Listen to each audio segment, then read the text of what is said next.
Welcome to another episode of I Don't Look Like What I've Been Through with EJayShonte. I am EJayShonte, and today's therapy session is, I can never say session is, fuck this job. How your job affects your mental health. So I've been in the workforce since I was like 14 years old, and I've always loved having a job. I'm a bit of a workaholic. Though I got no more money I made, I wanted to make more and more money, so I worked more and more hours. But working that much has done damage to my mental health, and over this last couple of years with COVID going on and everything, it has been an extra stressor for a number of people. So today we're going to talk about your job and your mental health. And joining me today is my former coworker, but one of my good buddies, my little brother, RL Vondyke. And I chose him to do this episode with me because we worked together for years, so he knows my work habits, he knows how I am, and he called me on my bullshit. So if I'm lying, he gonna call me on this. So I want to make sure that y'all know that I be giving the full hard truth, so that I make sure that you know when I say something that I'm not going to just come on here by myself just to validate something. I'm going to make sure that I got a counterpart. That's the first reason I wanted him on here. The second reason is we get both a male perspective and a female perspective from the work perspective and, your mental health. So welcome to my show, RL. Welcome. Thank you for having me. All right, okay. And first, before I even get started, I want to give a shout out to the other half of our little group, Shades of Petty. All right, Red, what's up? Christina McFarland is my best friend, and Alec, what's up, my bro? RL, got any shout outs you want to give out? I want to give a shout out to all my crew out here in Orlando. Marsh, Slope. Marsh, that's what I got. What up, Marsh? Oh, and Andy, my best friend, my boy best friend. I got a boy best friend and a girl best friend. Oh, and my big sis Bernie, what up? Okay, that's enough shout outs. I'm sorry. All right, introduce us to us. Where are you from? I'm originally from New Jersey, but I moved here via Phoenix, Arizona. Okay, and how do you like Orlando versus Arizona versus New Jersey? Well, I like the weather in Phoenix and Orlando more so than New Jersey. Well, of course, I'm from the Midwest, so I can understand that. I hate the Midwest winters. Well, welcome to my show, and I appreciate you agreeing to come on the show. And as I told you guys before, RL and I worked together for, used to be a former co-worker. This is like one of the closest friends I have since I moved to Orlando. And we worked together for years, so we kind of know each other's work habits, and just based off just how we used to hang at work, we ended up just after work hanging. So he's going to give it to you real. So I already set up a few topics for us to talk about, some that really hit close to home. We are going to be respectful and make sure that we don't name no names or name no companies or anything like that. The goal of this is not to embarrass any one particular company, but just to talk about our work experience over the years. You know what I'm saying? Because how long have you been in the workforce? I've been working since I was 17. 17 years old. Now, did you have to work to help to support the family, or did you work just because you wanted to? Oh, no, I had to work to support myself. Oh, so, okay. Yeah. So it was mandatory to work. It was a mandatory thing. Okay. You don't work, you don't eat. That's true statement. True statements. And that's one of the reasons I wanted to make sure that I talked about this subject, is because if you don't work, you don't eat. And the work environment is not always the greatest work environment. I've worked at a number of toxic environments, and I'm not gonna even lie to you, I'm not the greatest person to work with all the time either. I even have disclosures when I get a job. Like, one of my disclosures when I get a job is I'm a morning person. So you're not a morning person, or if y'all not morning people, y'all probably don't want me sitting next to y'all, because I be on 10 at 8 a.m. and ready to roll. What's your one thing about you at the work that you know drive people crazy? I'm just here to work. That's it. I don't really do pleasantries, niceties. Bullshit. So let me tell you what he would do. He would watch shit and then come to work, and even though I ain't watched it yet, I hate those coworkers. Man, did y'all watch Black Panther? It was him and this other dude used to do that shit all the time. Come to work. Ain't nobody watched the movie yet. Just because y'all got the people the means and the opportunity to watch the movie as soon as it come out. Don't come to work with that bullshit. And then, so don't try to say you don't have none. So that was mine for him. So I'll give you one when you just come to work and act the ass every now and again. Sit there, tell that lie. Okay, so one of the biggest topics I always like to approach is working while brown.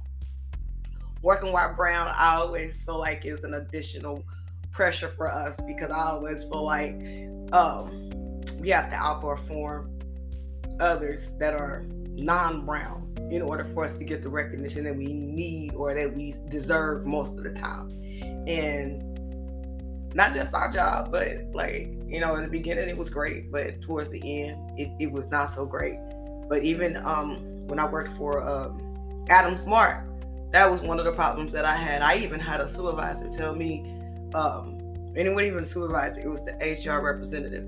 Well, you was the one as a black woman who decided that she was a black woman to have a kid first, then do college, and you have an associate's degree. So that's why the young Caucasian lady got more money than me. It's because she decided not to have a kid and go straight to college and get a bachelor's degree, even though I knew more than she did. Did you have problems, like as a male, being brown, working in the force area? It more so, when I worked in corporate America, it more so came across as, I wouldn't say there was necessarily a glass ceiling, but I had to temper the way that I conducted myself, because I didn't want to come off as being intimidating. Agree. And for you guys that don't know, my brother is about 6 feet tall, long dreadlocks, but the nicest guy. Walking up on him, yeah, he looked like he's from Jersey. But once you meet him, he is one of the nicest guys you ever meet. So I can get that. Me as my mouth.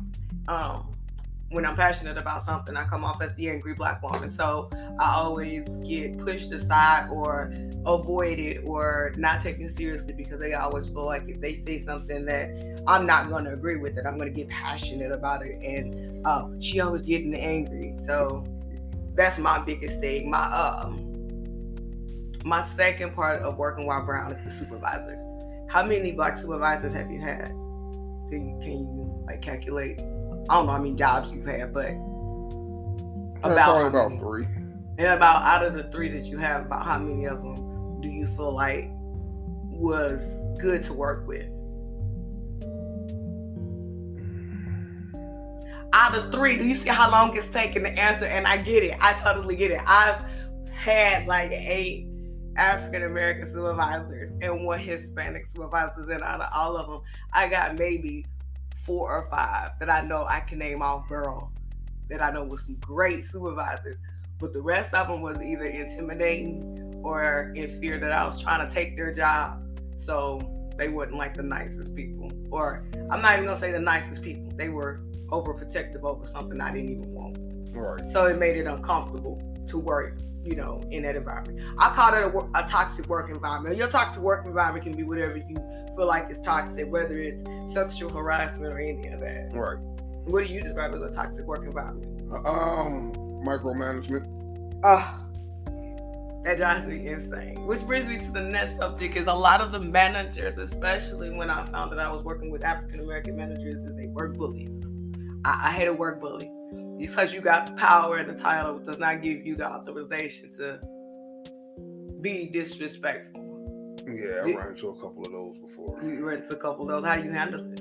Because again, with you having to be careful about not being intimidated, how do you handle the situation where you have to express yourself without sounding like you ready to fight?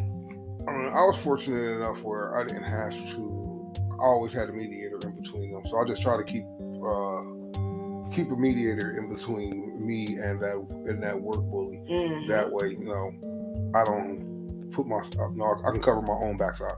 Right, I get you. I mean, and that's I think that's one of the most important things that we have to remember is we want to make sure at least for me, in order for me to keep my sanity, I don't ever want anybody to feel like that you just gonna say or do anything to me just because I work here. You know, that goes for customers too, because even in our field, especially that call center, because that's like even the three worst jobs that I had was the call center jobs. And even with you getting bullied from the inside of the work call center and then getting bullied by the customers as well, it's just as bad. I mean, at least I feel like it is, because it doubles up the anxiety and depression of having to be somewhere where you gotta work in order to eat. You know, not a whole lot of choices sometimes these days. So, did you ever work in management? No. No. Have you ever desired to work in management? No. I didn't think so. I actually never thought I would work in corporate America as long as I did. And my worst job actually was a construction job in which I had to deal with a racist. He was the owner of the company, and he was a racist bully. Oh, you just had all kind of shit going on at that job. I've had all kind of jobs. That's right. You had a rough at the job, construction. I mean, they working on your body and your mind. So you hurting and lifting and all that up, and then on top of that, you're that mental anguish. So and we was traveling, so we was like living together. Like when you got off work, we went back to the hotel, and you know, this is who you kicked it and ate dinner with, or you went and kicked it by yourself. So yeah, it was very rough job. That was a hard one. See, it is, and you have to determine that respect that you know that you deserve versus keeping your job. And that was one of the things that we had discussed even before we talked. It was like, it was about giving respect, or respect that's due. I hate working a job where I'm not respected, especially for my intelligence. You know, it was very hard for me to get my bachelor's degree and go to college and raise 3 children, and then to be treated as if I'm not intelligent enough to handle an adult conversation. Piss me off more than anything in this world. I get real sarcastic and real asshole like when, as a coworker, supervisor, anybody talks to me in that manner. Because at the end of the day, I always felt like, well, not until I got older, my job does not define me. I still have to have the right morals and ethics when I'm doing a job. I don't care how much you pay me. If I ain't feeling it, I ain't feeling it. And that was a lot of what I felt like even at the last job, is that I didn't feel right about it, and I wasn't going for it. So I've even thought about it a lot of times in the back of my head, like playing it over and over again. If you had to do it all over again, all the jobs that you had and the things that you said, there's only a couple jobs that I have had where I felt like, okay, maybe I was out of line. Like one call center where I got terminated, but I got terminated because they promised me a job that I had worked for 6 months underpaid. But when it was time to give that job a title, they gave it to the white girl and then gonna tell me I had to train her. Now, I could have just quit like a normal, put in your 2 weeks person. But no, I agitated them first, and then after they terminated me, I took my hand and swiped it across all their desks and wiped off all of their computers and stormed out of there, kicked over the trash can for so, and that's the only job that I feel fuck you, you cool, fuck you. That's the only job. And I was in my 20s, in my defense. I was in my 20s. I was not the brightest,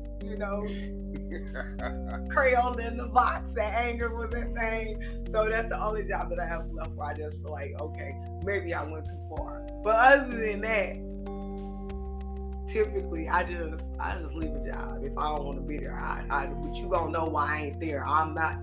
I used to tell them at the job, but I used to tell them I'm a wet snitch. I ain't gonna dry snitch. I'm telling it, because that's what they do to us at work. They make sure anything we do, they bust a move, they tell it.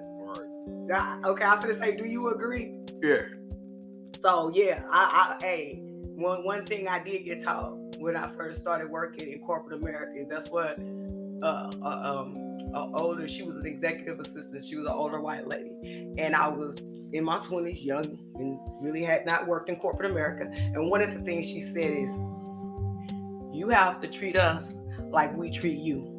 If you know they running the tell on your ass, you better learn to run the tell on their ass first. You better get the HR before they do. Right.